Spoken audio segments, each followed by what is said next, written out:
ए बाळू धनगरा, यावर्षी प्रसाद करायला बंदी आहे. 4 लोकांच्या वर एकत्र जेवायला बसायचं नाही, समजलं काय? नाहीतर हातात बेड्या पडतील.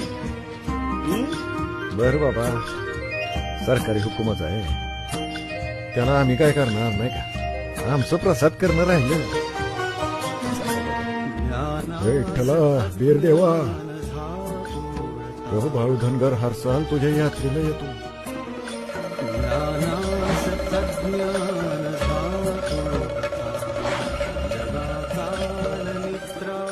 मला काहीच दिसत नाहीये, माझ्या डोळ्यासमोर अंधारी. मामा, बाळू मामा, मला माफ करा मामा, आम्ही तुम्हाला खुली परवानगी देतो.